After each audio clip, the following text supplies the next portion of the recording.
速カウンセリングを始めさせていただくんですが、まずメインで摂取している BL のジャンルは何ですか？生もので、はい。では生ものの具体的な人物名を教えてください。さらば青春の光さんで、はい。で、自分のことをなぜこじらせ不女子だと思いますか？選んでいただきたいんですけど、まず愛が強すぎる、周囲が引くようになってきた、妄想する頻度が多すぎると感じる、その他具体的なエピソードってあるんですけど、周囲が引くようになってきた、あと具体的なエピソードもあるんですね。さらばの BL 同人誌を作ってそれを事務所に送ろうとしたらご友人に止められたっていうことですね。はい。で、その鎖目線でハマったきっかけっていうのは何ですか？YouTube の動画でさらば青春の光の BL コント森田の新しい扉が開くっていうタイトルの動画を見て、はい、わかりました。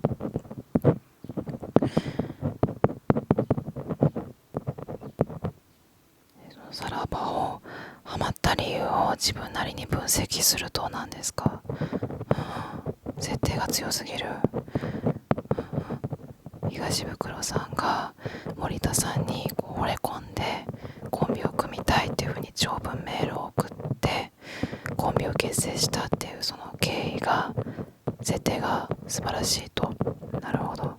わかりました。ありがとうございます。診断の方になるんですが、あなたはこじらせ不女子レッドカードです。で、こじらせ不女子がやってはいけないことっていうのがあって、それが本人に生ものを報告することなんですね。で、なんでそれをやるかって推測なんですが、承認欲求、推測になっちゃうんですけど、あるいはネタとして受け入れてもらえるのではっていう期待、芸人さんなんでがあると思うんですよ。で、これ事例があって、ラランドさんで西田さんの BL 小説をさやさんにチクるっていう事件があって、これはとあるファンの方が、西田さんと放送作家のライプニッツさんの BL 二次創作小説を夢小説投稿サイトに投稿したんですよ。で、それを見つけた別のファン、作者さんとは別のファンがこんなのありますよって言ってサーヤさんにチクったんです。で、それを見たサーヤさんはなんだこれはって思って、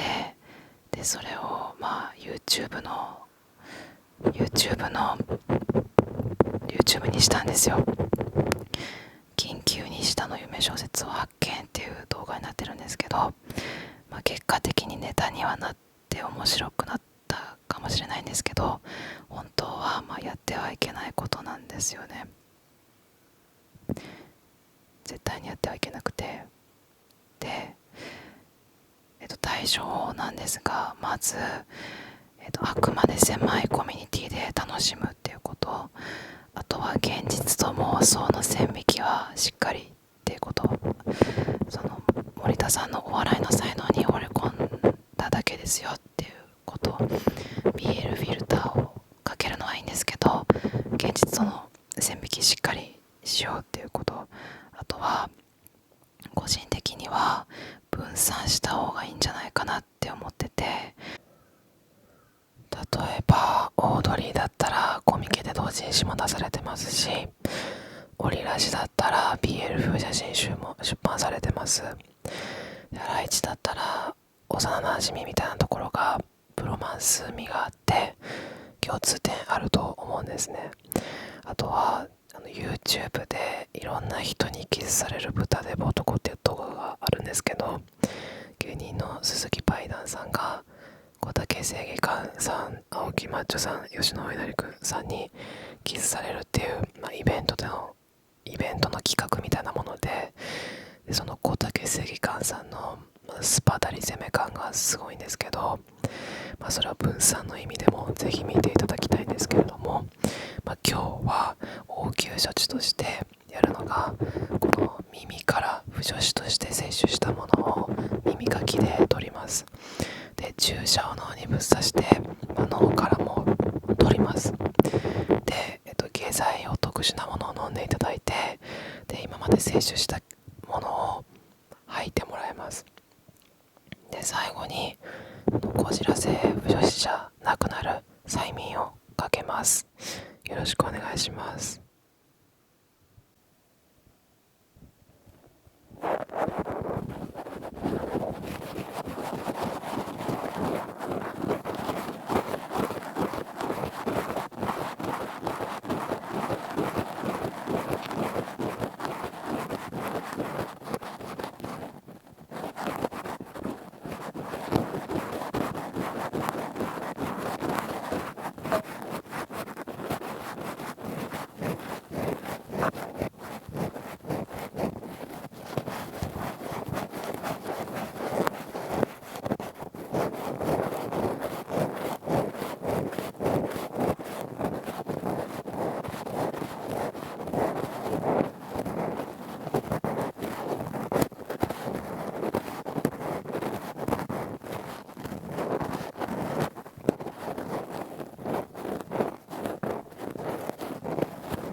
注射を今から脳に突き刺します。これで摂取したものを抜いていきます。はい、いきます。キュー。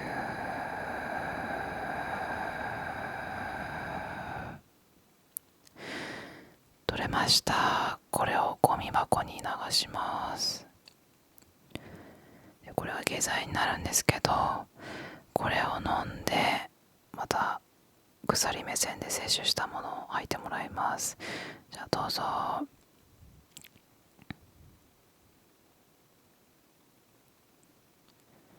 ここに吐いてください。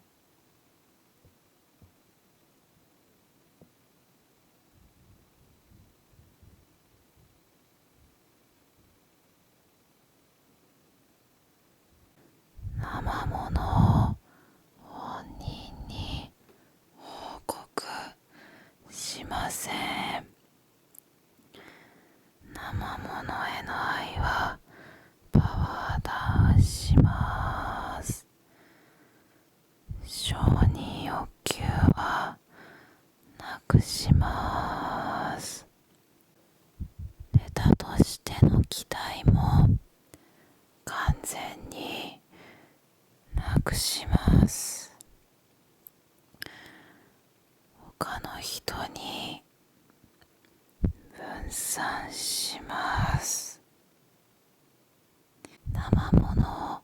本人に報告しません。